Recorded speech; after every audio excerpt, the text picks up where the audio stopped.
Evil Geniuses versus Ehome. Game one. Here we go. Last of the upper bracket for tonight and in the semi-finals. Who goes through to play CDEC Gaming in the upper bracket final? And I really like the first ban Gyrocopter from PPD. Even Arteezy said it during this interview about their loss versus Ehome. He was like, we figured we just lost twice versus Gyrocopter, so for them the X factor was Gyrocopter. And why not just, and like today, why not play versus something else? And looks like EG analyzed it in the same way. Yeah, because sometimes it can be true that your team feels, no, we played good against that hero, but we did just lose to it, you know, 2-0 or something. And then you might just have to reevaluate that that hero is a key factor. So Gyrocopter being removed, Bounty Hunter as well, of course, super high impact hero. And Lina being back to being a top pick, first phase material, I think it's a lot also because of CDEC, or thanks to CDEC if you're a Lina fan. So the team fight is coming. Yeah. The three heroes that you'd be looking out for before the series started is Lina, Darkseer, and Razor, I think. Razor is a hero that actually both of these teams utilize a lot. I didn't expect Lina to be a first pick, but it's definitely shown. It's actually, I think, more strong than Queen of Pain. Yeah, I think Johan, when he came out, he talked to us about he felt that Lina is actually going to be a rising pick, going to overtake the Queen of Pain because like Lina has multiple usages, much more utility than the Queen of Pain. Lanes wise is as strong as the Queen of Pain if you put the Lina mid as well. So I think Lina is just going to be overtaking every other hero in the future games. When Ehome reveals something like this opening also already, you know, PPD, he already has something to think about. When you play versus Winterhaven and Darkseer, you know they have insanely good team fight already. But so you need to start thinking about how you approach that. And if he wouldn't pick up the Earthshaker here, he would have to ban that. So in a sense, this is giving him, you know, 3 heroes that he can remove because he knows they would want this. So now, of course, has 2 bans available. It is indeed a smart second pick if you also think you can put it to use, right? Yeah, of course. Yeah, that's a great. It's actually a great second pick. It's a deny pick as well, as you said. I think they utilize Shaker really well on EG as well.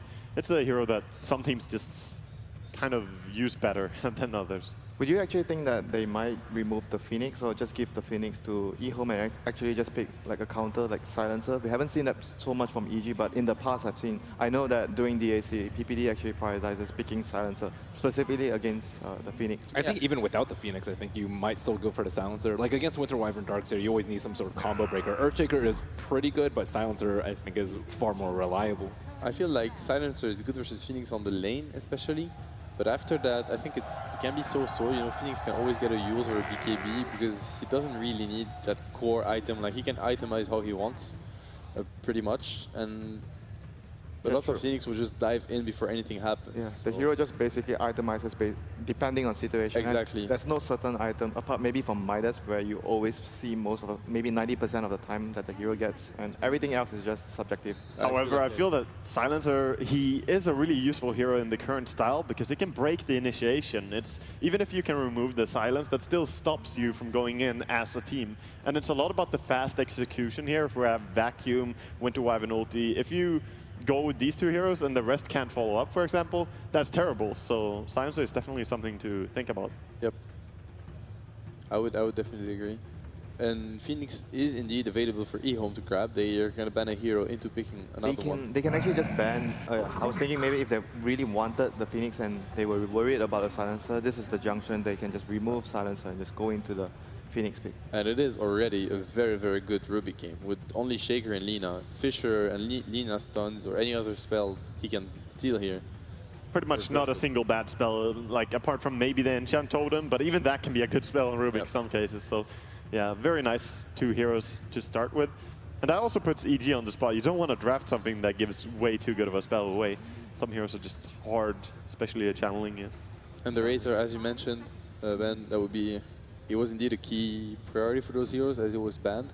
For no special reason, I'd say. I don't think Razor was especially good versus Lina or Shaker. It's just respect. They just like it.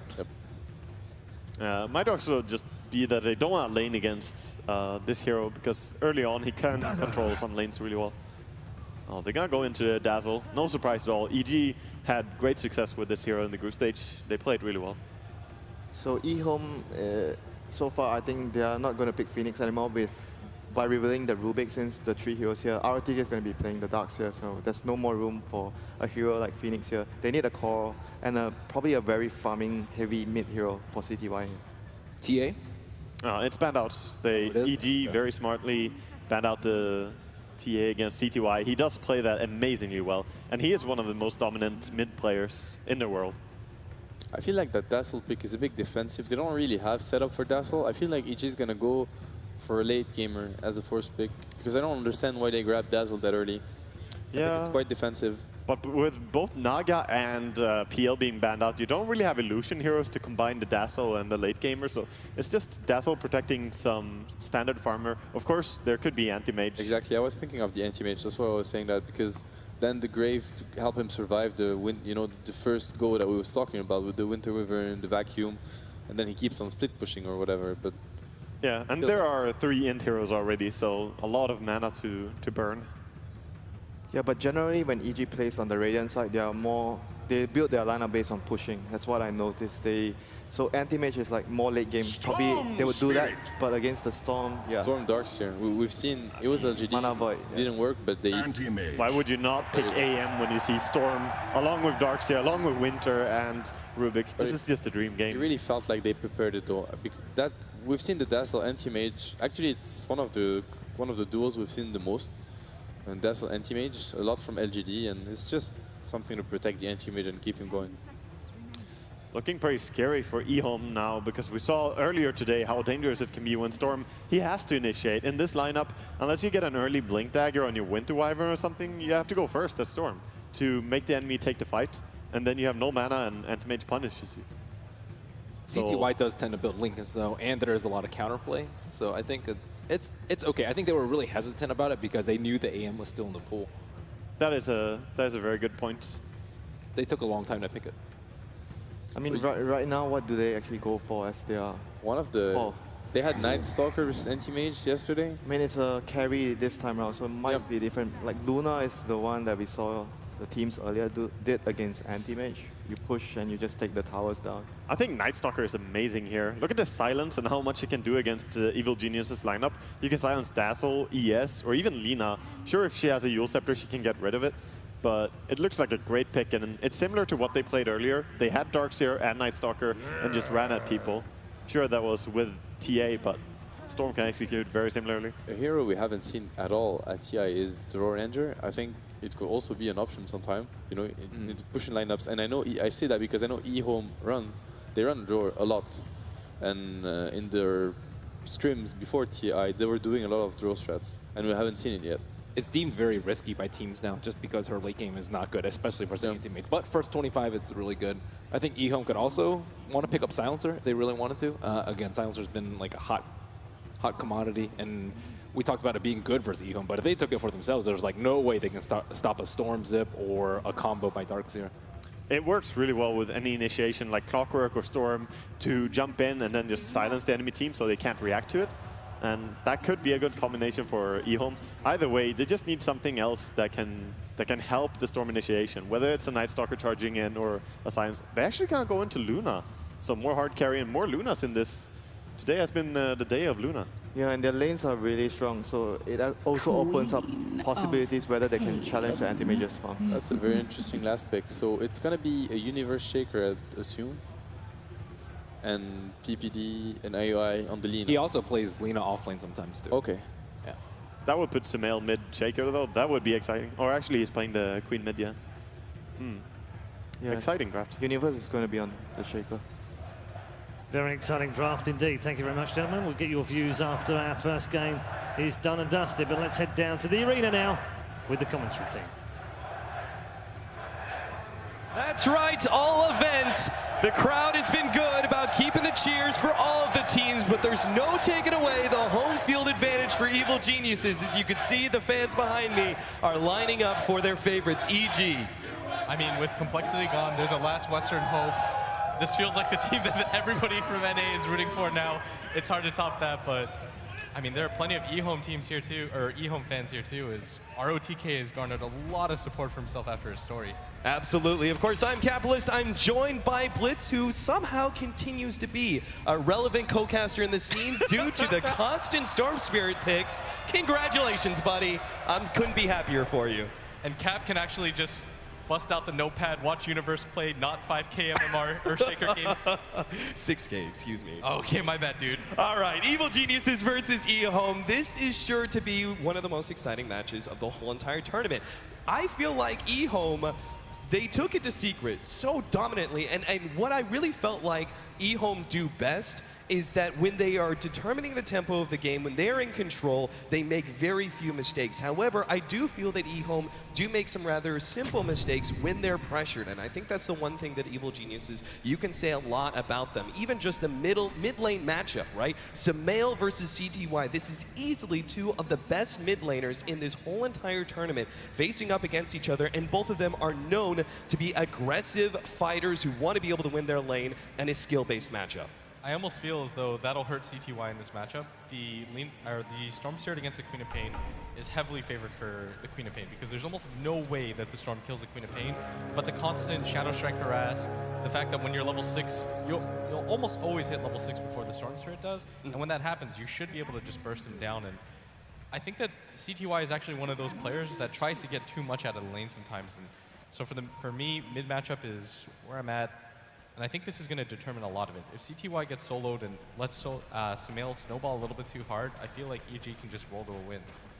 All right, PPD already starting things off with a little bit of body blocking. Both supports doing the same thing here. Universe, as our offlane Earthshaker, is going to be going for the early Fisher blocks as per the normal for offlane Earthshaker. He's facing up against YJ's Luna and Lanam's Rubik. Mid lane, we're already going to have a bit of harassment. Pretty standard from Winter Wyverns, always trying to go for that Winter Bird and just harassing out the mid laner, trying to force those early shared tangos. Yeah, and this is a matchup that CTY needs all the help in the world, and as we mentioned earlier, and just being able to get Sumail a little bit low, force him to use one of his shared tangos inefficiently is going to help him a lot, but it's still going to be a rough matchup, especially when he has to rotate out. But he's actually just going to stack for CTY, and it seems like this mid matchup, CTY is going to get a lot of help in.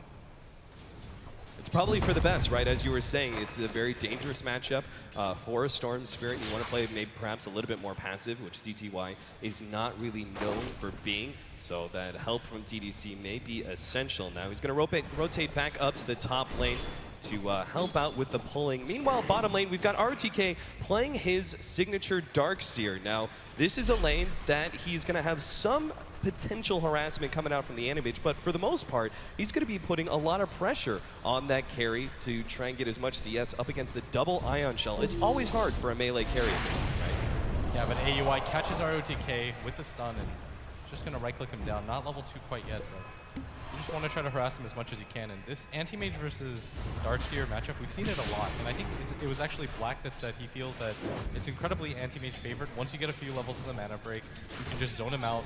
He doesn't, before he has the Soul Ring, and it's a pretty decent matchup for him, but AUI has to give him the early start in levels. Yeah, and that's why he's spending so much time in lane, going for the zoning. Now you can see Ehome, they're doing something interesting here. They actually picked up a haste rune on Lanam, and they're trying to rotate through the secret shop area. I'm not sure exactly what they're looking for here. Perhaps they're looking for some sort of stack of the Ancients or what, but they aren't going to find anything, at least not yet anyway. It's still that 1 versus 1 middle lane. PPD is actually rotated over just to make sure that Sumail doesn't get ganked with this 2-minute rune. Yeah, I think he doesn't necessarily have to be there, though, because the likelihood that they gank him is incredibly low. I think this is more just so that he can easily go for a stack or just be useful in other ways, because him being at bottom doesn't really do anything, because AUI and him shouldn't be splitting levels right now. So if you notice, PPD is just going to go for the stack. This is what he should do. Eventually, you can give this to an Anti-Mage, an Earthshaker, even the Queen of Pain at some point. Now let's talk about a little bit, since we aren't seeing too much action, not too many rotations right now. Talk about the rising prevalence of the Luna in the current meta. I mean, every single TI sets its own kind of pace. Luna seems to be taking the kind of replacement to the Gyrocopter, as Gyro being, constantly picked up in the first 1-2 has actually been banned out a lot now. It seems like Luna has now taken that role, as Gyro can never be had by most teams. I mean, she just hits like a truck. The aura helps so much in pushing. It increases your entire team's viability in the right-click game. It makes it so that average supports can zone out off-laners pretty easily, and she has really, really good lane sustain because you go for the Ring of Aquila, you almost always have mana for the Lucent Beam. It's incredibly inexpensive. It's 100 mana for 150 damage. It's really good cost efficiency, and it's one of those heroes that can 5-man really early and give you the high ground advantage really quickly.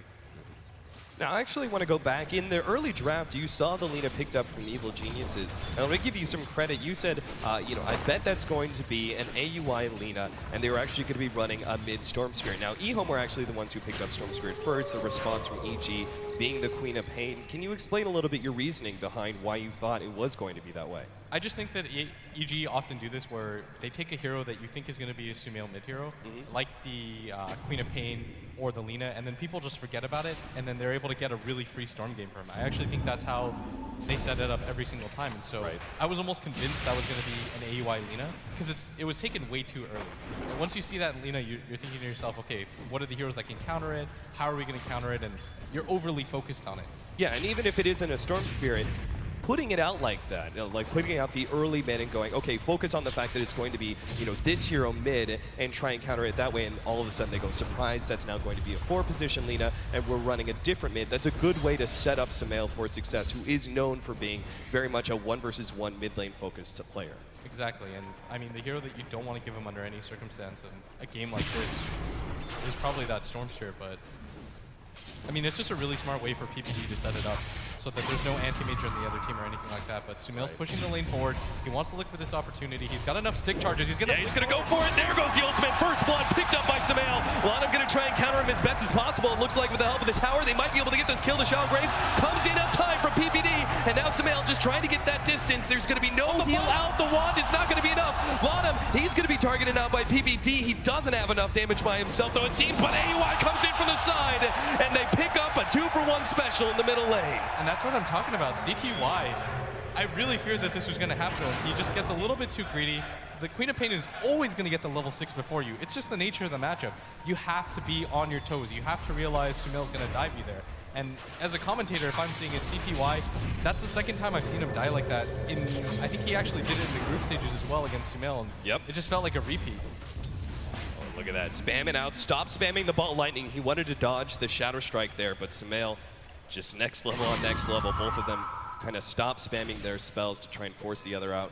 Looks like an invis is going to be found by AUI, saving that one for Sumail to pick up.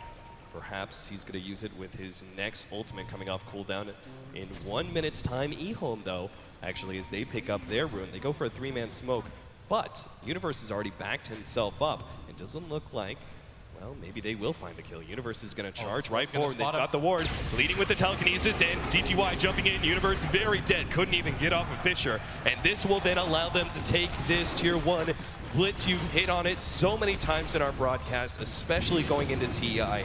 This is what the meta is all about right now, utilizing those smokes to get a pick off and turn that into early objectives. This is honestly how Ehome and both CDEX play, is that they go for the early game smokes, to go for the offlaner. If you get the gank, great. If you don't, at the very least, you secure the tower.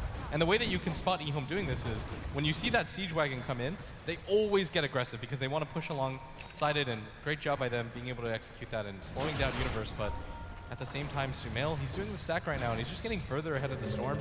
So I imagine CTY will just give up his mid to one of the other heroes and then just go do the jungle stack on his own, because it's not worth it for you to show yourself on the map. If you killed Universe at top, then he's probably going to go look for something, but with the wave pushed up, he's actually just going to back up there. PPD is going to take the experience win.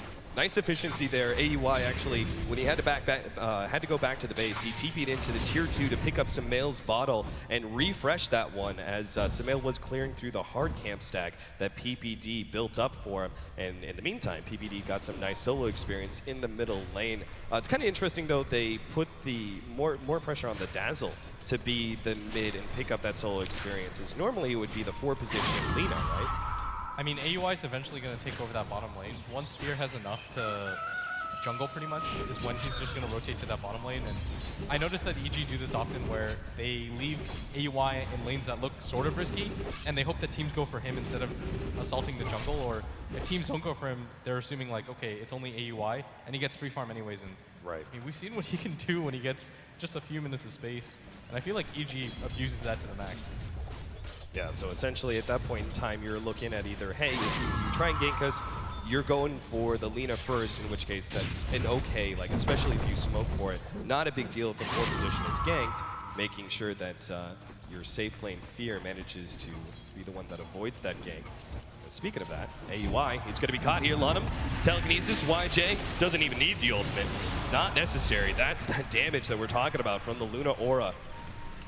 Just does so much. RTK even comes in, steals a little bit of the stack, and runs himself away. Fear does have treads and a perseverance working towards that Battle Fury, obviously, but still needs more time to finish up that farming item. How are Evil Geniuses going to make that space for him? I mean, right now, AUI, I mean, I'm sure he's a little bit surprised that they went for the gank there because he's not used to that. He's used to just being given a little bit more space, but it does mean that Fear gets a lot of free information. He knows that there are heroes down there, and it's better for your support to gank, tank the gank, but it does mean that YJ also had to rotate down, so it's not a terrible trade for them. The downside right now for Ehome, though, is that Sumail is getting huge. The timing of his first Oblivion staff means that if he doesn't die, he gets 1 more kill. It's like 14 minutes in mental math for me. So if he gets 1 more kill, 14-minute Orchid, that's going to mean CTY, who's probably going to go for the Bloodstone first, is going to have such a rough time in the lane. Right, talk about a little bit the intricacy of the Queen of Pain versus Storm Spirit matchup and why it's so important for the Queen of Pain to pick up her Orchid early. It's just so that you force the Storm to be inefficient. If you don't go for the Orchid as a Queen of Pain, then you're allowing the Storm to go for the Bloodstone, and it's incredibly greedy for Storm, but he can get away with it in that case because he has enough HP and mana to work with. But if you go for the Orchid, it forces the Storm to go for something like the Yule Scepter, which is not an ideal item at all. Like, as a Storm Spirit, you never want to go for an item like that. You want to just continue to snowball as hard as you can. Now, I love this build, especially on off-lane Earthshakers. Universe is going for the Tranquil Boots Soul Ring. He already has it. This actually makes it so Earthshaker at this point can be a very efficient farmer, bouncing himself back and forth, especially with the Tranquils and the extra movement speed you have from that. Bouncing back and forth from the off lane when it's pushed in into your own jungle. With the double regen items, you actually are able to farm up multiple camps really efficiently, especially the Radiant side as an Earthshaker. So Universe, if he's given much more space, he will have that Blink Dagger by about the 18-minute mark, but we'll see. I'm sure Ehome are not going to give him too much space to work with, especially with such potent gankers such as the Storm Spirit. Yeah, Ehome have to be pretty worried though, because Fear is getting pretty much the most free farm I've ever seen an anti-mage get by the 11-minute mark. He's going to get a pretty quickly uncontested Battle Fury, and I mean, it's hard for Ehome to be able to contest the jungle at this phase of the game. EG's doing a really good job of keeping vision up at all times, and I think they actually know that the smoke gank is coming. They're pinging like crazy. PPD's immediately running down, and yeah, it's a counter ward. The counter ward that was placed down as Ehome moved through. They dropped a counter ward, but there was already one from EG, both a regular ward and a sentry. So they see that ward being placed, and they know Ehome, they smoked up, they ran through that area, they dropped the counter ward, and they're coming to gank Fear. And that's why PPD is good here. Fear is actually hitting himself in the trees right now, waiting for Ehome to go for the dive. Let's see if EG respond with any sort of TPs here, or if they just give up PPD. He's been targeted by RTK. The Iron Shell's on him. Here comes the mass TPs. They do have the Luna who's ready to go with that ultimate, but so too is Sumail. Jumps in. There goes the Winter's Curse onto him. They're going to try and pop immediately. YJ lets loose the ultimate. Sumail gets off his own, but not enough to get a kill as Ehome just running over Evil Geniuses at this point. This was not the fight to take. 4 down, soon to be 5 as Universe trapped in a corner up against a creep. Leisurely, Ehome just stroll right into that tier 1 tower, pick up 5 kills, don't drop a single hero, and now get a tier 1 tower. That's the way you set the tempo for the match. I mean, props to LonM. He steals the weave, if you didn't notice, and that makes everybody on EG just drop to like 4 hits from everybody on Ehome, and that's what I was talking about. Ehome go for that smoke gank. It's meant to just take the tower. If you get a kill, great, but I mean, that went pretty much better than they ever could have imagined. Grabbing 5 with the tower, grabbing the anti-mage too without even a disable. Fantastic play by Ehome as LonM with that weave. That physical damage was just a little bit too much for them to handle. I'm incredibly surprised that they went for that fight in the first place, especially with the Animage still trying to close in on that Battle Fury. That just sets them back so drastically, but in the middle lane, they're going to be able to get a pick off CTY, or maybe not. They need a little bit more damage. CTY is going to be able to make the jump soon. Still has enough damage, a 200 HP, and he's able to get out. Evil Geniuses just do not have the nuke potential. And it all comes down to AUI not quite being level 6. And this has got to be so frustrating for EG because that should have been a free kill. Unfortunately, it wasn't, and they're just starting to get a little bit further behind than they would like. And that anti-mage, I was talking about how he was getting free farm, and I must have jinxed him because they immediately go down there, are able to kill him, but Fear's still incredibly close to his Battle Fury, and Ehome is going to struggle to take him down. They only have one real hard disable in the Winner's Curse.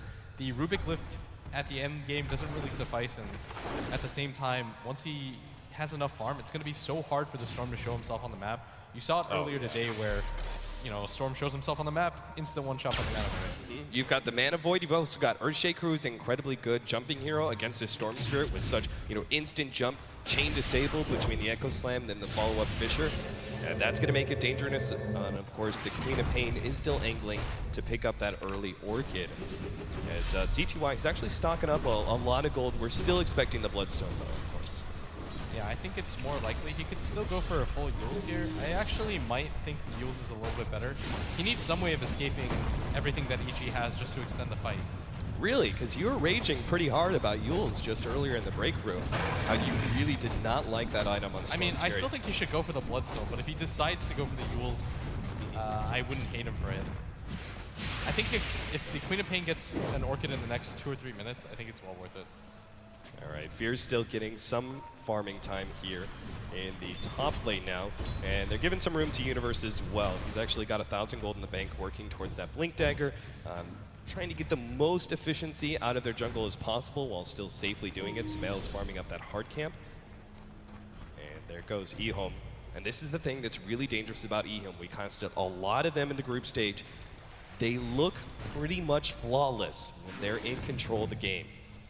Yeah, and this is what they're going for. They're trying to get one pick off. They see Sumail right now, and they want to get the mid tower immediately after that. That's why CTY is pushing the lane in, so Ehome can go for this wraparound. Sumail's the real target here, though. DDC, he should pop the Arctic Burn soon. EY going to be targeting Sumail, already caught. There goes the double disables. They're going to try and burst them both down. They will be successful, especially with Lanham stealing that line strike array. Universe just throws out a Fissure to try and stall up Ehome, but they're going to take the last tier 1 tower remaining of Evil Geniuses. Every single time Ehome goes for this play, they set it up so well. They send one hero to push in the mid lane so the others can wrap around and that one hero can join them, and then they immediately 5-man barrel down your tower so you have no time to respond. And CTY with this sort of start, there's no question about it. He's going to go for the Bloodstone. Sumail's Orchid is way too late at this point, and EG, I mean, they're struggling, but at the same time, Fear continues to farm. I wouldn't be too worried yet if you're an EG fan because he's about to pick up that Battle Fury, and once he does, it's going to be a lot easier for him to just speed farm. And once he has the Manta, that's actually going to be a really crucial item for him. Still, though, the team fight for now from Ehome just seems unstoppable between the early mech picked up by ROTK and the quick BKB of YJ.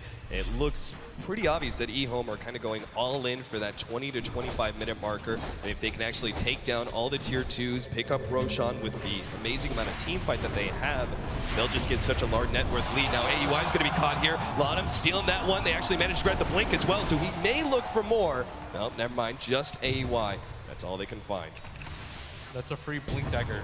Actually, even better for Lon M right now. And that Blink Lift is going to do so much in this early game where he can pretty much initiate on whoever he wants.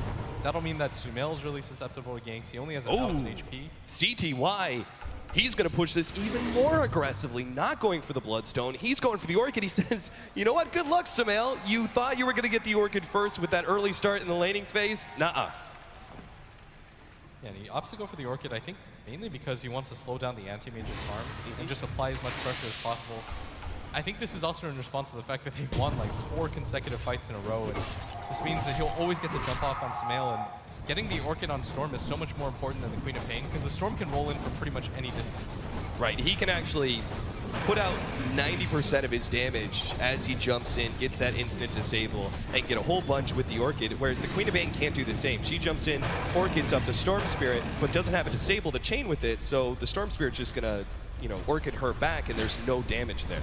I think Ehome's next play is after the stack, the Luna's going to have a BKB. You just walk into Roshan after dewarding, and then Rosh immediately. Get it to CTY, and then 5-man down. Probably even bottom tower is the easiest one to go for. But I would like to see them go for the 5-man here. CTY, I mean, he's prepping for top, but EUI's in position, and I think after the stack, they'll probably go for the Roshan. Jump in, Sumail gonna be the target here with the Orchid. AUI will respond, but the Light Strike array dodged by CTY. No chance for poor Sumail. 2-12 right now as Ehome just taking it. It's so hard for this Queen of Pain to survive against that. Even with that Lina there, CTY at the edge of his vision, spots it coming, goes for the extra jump. Perfect play so far from him, and this is the second time we've seen him lose that mid lane, and you know, they used to call him the 6-minute god, but he's been dominating this entire tournament after that point, and here's what I was talking about. Immediately jump into the Roche pit, you know you have the counter vision, and you can get this for free, and after that, just go for the 5-man push bottom because your Luna's so stacked. Blink Dagger now picked up by Universe. This may turn the fortunes of Evil Geniuses, but it's looking like Ehome perhaps just a bit too far ahead. They give the Aegis over to CTY. This is going to be one of those free pickoff situations. He's going to jump in, go for PPD with that Orchid and the double damage. Easy kill there. Just walks away. And that bottom tower, it's so much easier to take than that mid one. It's harder for EG to set up for defenses on the high ground and that cliff area where the Earthshaker could sneak in. He's got his Blink Dagger too, so Ehome just want to eliminate all chance. Going for the bottom tower after the Roshan is the easy play for them to make. And it's just easy to call Ehome games. Like, you know what they're going to do, but they're so good at doing it that it doesn't even matter.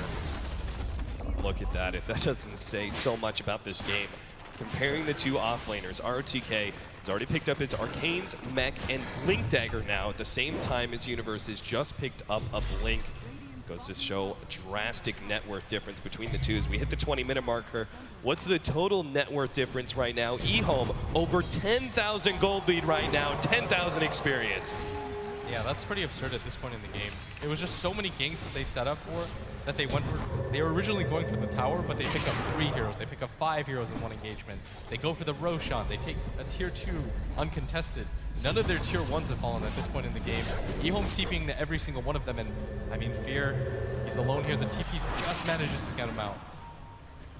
CDC. I mean, you got to take certain risks, right? As a safe lane farmer at this point in the game, you're going to get rolled over soon by Ehome. You can see they're building up such good team fight items. They're going to come at you with that Aegis. They're going to take away the rest of your tier 2s, and it's not going to be long before they go uphill. You know Ehome are not just going to give room to Fear for him to farm up, so he's got to play a little risky. He's got to be as efficient as humanly possible, even if it does come at the risk. Oh, it's hot. Jump in, YJ. Managed to get the cold embrace, and looks like Ehome are going to be just fine. In fact, they're even looking for the Winter's Curse there. CTY going to come in for the side. Sumail spots him out, puts the Orchid on him. PPD is responding there with at least the heal. Universe doesn't have anything to be able to jump in. They just put the Shallow Grave, and Sumail will be able to get out. But Ehome push back Evil Geniuses for another tower. Yeah, this should be a free tower for them. There's no way that EG decided to defend this anymore. They used the Echo Slam already at top. This is going to mean that Fear is just going to go for the split push. He was going to go for the Vlads, but recognizes that that Orchid Storm isn't going to allow that to happen. Oh, CTY comes in with like pretty much no HP at all. He's fearless, and oh, what a dodge! He still goes down, but that's just the Aegis. Fear's going to try and jump away. ROTK tries to follow him, but it was a blink and TP out. CTY, man, what a dangerous player. Almost picks up the kill in the Animage. That would have been huge. Still, though, the tower goes to the Radiant, and that's something for EG. This hurts to watch. He's actually, I mean, this just embarrasses me. That dodge, that timing on it as well, it was just so well played. And CTY making himself a case for the best Storm here. And I mean, that's just absurd to me. It's like, I'm speechless right now every single time that he goes for it. He's about to pick up a 24-minute Bloodstone Orchid in a competitive game against one of the best teams in the world. Is absurd, but EG, I mean, they can still do it. That was an excellent escape by Fear. He's about to pick up the Manta style. I can't stop saying it enough. Anti-Mage versus Storm Spirit, one of the easiest things to do. All you have to do is wait for that 10k Storm net worth to go in. You instantly get rid of it with just 1 mana point. Oh, Fear spotted out by DDC and Laudanum. They actually stole the blink, brings it back. Telekinesis. Winter's Curse is going to be coming in soon. Get the pullback. Winter's Curse now laid onto Fear with the Orchid on top. It's almost enough damage. There it is. Wicked stick for CTY. And he looks for more on the side of Laudanum. PPD trying to go for the TP out, but no chance. Ehome, the nukes are too much. And they're just everywhere right now. PPD thought that the Anti-Mage was going to be able to survive 1 more hit, but that's a DD Storm Spirit. That's so much damage right now. That's 250 a hit. No way that an AM can survive that right now. And I mean, EG, they just have to work at stopping the bleeding right now. You have to get your Anti-Mage that Manta style. You have to trust in Universe to make a big play. Sumail still playing one of the best heroes at catching up with that Sonic Wave on that Queen of Pain. You can still do this if you're EG, but every single time one of those deaths happens, the margin just closes. The bleeding's about to get a whole lot worse, though, as CTY is closing in on that Bloodstone. Start racking up the charges soon. YJ also, he has his next team fight / pushing item coming in, the Manta, soon to make its debut. This means YJ doesn't even have to worry necessarily about popping BKB against the Orchid, even if it's put against him. And he's also tanky. He's sitting at 1500 HP, 18 armor. He's got lifesteal. He's got some heals to back him up with the mech, Cold Embrace as well. Just doesn't seem like Evil Geniuses are ever going to be able to kill this Luna. Yeah, it's actually going to require some sort of crazy Echo Slam into a multiple hero mana void, but I wouldn't put it past EG. I mean, the capacity is still there. Universe is still playing one of the best heroes at making comebacks. But Ehome right now have complete map control, and if they want, they can just wait out the next Roshan, farm out both sides of jungles, and then occasionally go for the pick off to keep them on. Found him, Universe. Big jump in from CTY. He wants to be able to be a part of this kill. ROTK snags it, dominating spree for him. And there's another Blink Dagger. Lana has now picked up his. The items just keep on rolling in for Ehome. Now the Manta is there for the Luna. Evil Geniuses, meanwhile, the only item they have coming in is potentially the Manta on Fear, and that's still a good 1100 gold away.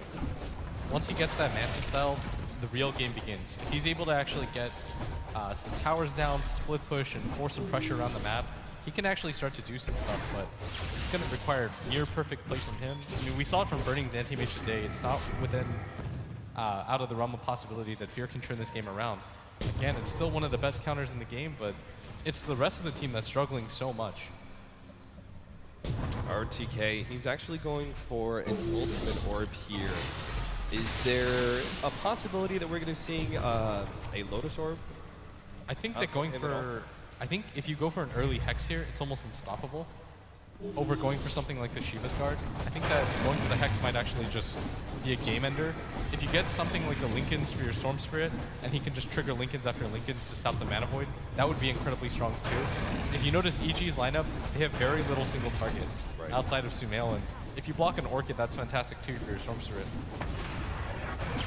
Pretty much EG would be left in some sort of like Orchid play against the Lincolns and then freeing up the Mana Void potential, but it's going to be hard-pressed to find those opening against CTY, who's so active on his Storm Spirit, always jumping back and forth, causing as much confusion as possible. Fear does have his Manta now, and he's also got his level 3 Mana Void almost in reach. Yeah, the fact that Fear is almost level 16 in a game like this is kind of absurd, but he does have that Manta style, and like I was saying before, this could be what changes the game for them, because he does do a lot of damage, but I mean, this means that Ehome would also have to mess up a lot. Like a Winter's Curse would have to be misplaced, the Luna would have to be preoccupied, and you're going to rely on a huge Universe Echo Slam right now. EG going for a 3-man smoke behind Fear.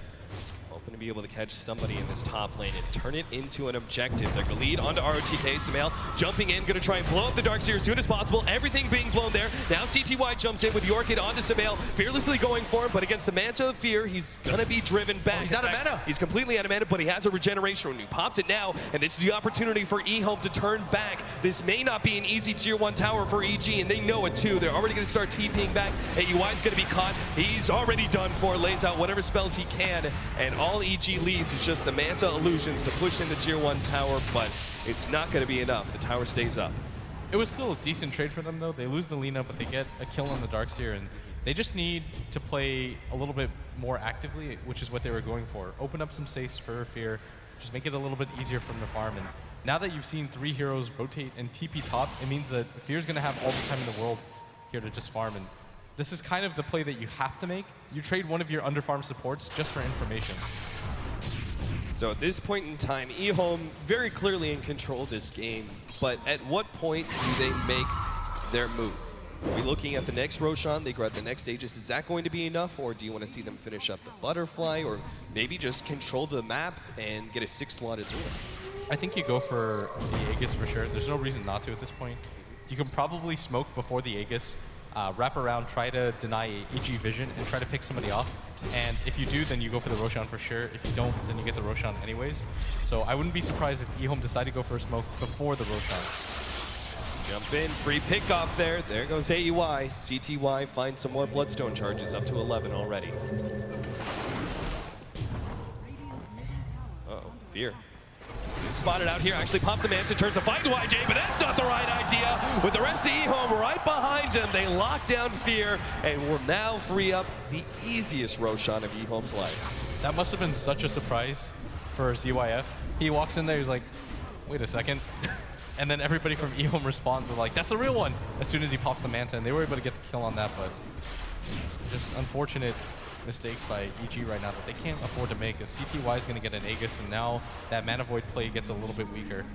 Then that's probably one of the hardest things as an Animage in this game, is that Winter's Curse is such a potent disable, because most of the time Animage jumps in, you've got that confusion, right, of being able to pop the Manta, create those illusions, they're not sure which one is the real one. For DDC, it doesn't really matter too much. He throws out the Winter's Curse on one of them, it's going to catch the other two, so at that point, it's a guaranteed disable on the Animage, and you're going to figure out which one is which after that. Yeah, it's just an incredible team fight control spell. It means that whatever overfarmed hero you have is liable to just die to his own teammates. You can instantly focus him down. There's enough follow-up damage that that's a reality, but EG, things are looking a bit grim, but again, you just got to keep going back to the anti-mage play. The level 3 Mana Void can still do ridiculous things if Ehome decide to overextend, but that might be the only way that EG wins anymore, if Ehome just make a lot of mistakes in a row. And they do have some of the counters to the Orchid jump from CTY. We now have the Eul Scepter picked up from the Earthshaker. Samael is about to complete his BKB, just needs another 200 gold. And trying to farm it from this middle wave, but CTY already putting that pressure in. Yeah, now, we haven't looked at it in a while, and I'm afraid to look, but it's a 20k net worth difference. Same for the experience right now. Ehome, they might even have the better late game lineup at this point, in all honesty. That Winter Wyvern is making things so hard. Yeah, absolutely. Between the Luna and the Storm Spirit, you've got a lot of late game power there. And then you've got the Darkseer on top, potentially the more potent offlaner against that Earthshaker. So all just comes down to individual play. There's the Butterfly now for the Luna. BKB is up for Samael. Question is, even if they are able to have defensive items to deal with the Storm Spirit jump, how are they ever going to deal with Luna? YJ is sitting on 1800 HP, has Butterfly, Magic Immunity, Manta style, mech behind him. The list goes on and on and on of defensive items for Luna to just survive through the base set of nukes and keep on trucking. Yeah, nobody's getting an MKB anytime soon. You probably just have to burst them down with something like the Earthshaker initiating before she can get her BKB off. I mean, that's a really common thing that happens. Earthshaker's one of the better heroes against teams with BKBs. It just depends on who's faster, but it's not ZYF that has that BKB, or he's actually doesn't have the Aegis, so they're going to send him first. All right, even here without comes it. the Ehome push, popping the Manta already. The Tier 3 tower going to be dropping fast here. Evil Geniuses, they don't really want to be fighting into an Aegis, but they want to keep their racks alive. It may not be a choice. Seems like they're going to give it up. Oh, never mind. 3-man smoke. They gotta defend Lift it. his pops. Ehome's just gonna go for mid as well. They have to go for this here. They're gonna make their initiation now. YJ has already been locked up. AUI sacrificing himself immediately. CTY goes for him and is gonna be able to lock him down enough for the Shell Grave. Saves him actually, keeps him alive. Meanwhile, there goes the Aegis, already taken out. Winter's Curse lane into Fear though. He's gonna be going down here. Couldn't afford that one. He does not have a buyback. Now YJ pops his ultimate, runs down 2. Good game. 32 minutes in, it's 3-22, and Evil Geniuses drop game number 1. Great meme score as Ehome just is completely dominant in this first game, and that was not what I expected. EG's typically the team that almost always walks away with that first game victory, but I mean, they were just aggressive from start to finish. After that first kill that Sumail got on mid, I really thought that it was EG's game where Sumail was just going to snowball. He had such a fast Oblivion staff, but I mean, past the 10-minute mark, Ehome just, with the smoke ganks, outmaneuvered them. The Chinese fans are sitting right behind the Chinese commentators, going crazy for Ehome. Definitely a favorite in this tournament with near flawless play in game number 1. Let's leave it to the analysts to break it down. Thank you very much, Cap. Yes, that's left EG with something to ponder, I guess, after that first one. That was a bit of a stomp. And not much more you can say about that, but you guys have got the unenviable task of breaking it down, which is going to be just as painful for the EG fans to listen to, I'm sure. Well, it's tough for EG. You know, they were facing a qualifier team, and qualifier teams are quite dangerous. Now, when you think about it, it's actually amazing. Yeah. That qualifier teams are actually dominating every team they face. Yep. Easily the most successful international of qualifiers and wildcards. It's actually unreal. Hands down. It is Hands unreal. down. We could actually be looking right now, and we're one map away from a final between a qualifier and a wildcard team. The fact that you say it's actually funny. That's so absurd, actually. Yeah. No one would have had that. It doesn't matter how much Dota knowledge you have or esport knowledge you have. No one, I defy anyone actually, to tweet at #TI5 right now and show proof and evidence that they predicted that as an upper bracket final. It's not there yet, though. I think that's the important Even thing top right now. 6? Yeah, I think you'd be hard-pressed to find anyone. Winter, Ehome impressing yet again. Are you on the CTY fanboy train? Are you on the hype train yet? It's been driven by Wagger for a number of years because he's liked CTY for a long time. He's been a strong mid player, but he never seems to have had a team that worked well together and like achieved something with it. Yeah, the main thing I think I mentioned before is he didn't have a mentor. Like this team, RTK Lam was a mentor, and in the past he's been criticized of going the wrong item builds and having very reckless play. And his mechanical skills, no one actually have any doubt of it. It's just his decision making. And in this game, he didn't actually have a particular good early game because he got killed by Sumel. And the reason he got killed was because Sumel actually had 2 extra denies, more than him, and he actually popped level 6 that 1 second faster than him, and he got killed by it. Yeah. That is, such things happen in such minute moments in the game. So that is just really unfortunate for him to get solo killed like that.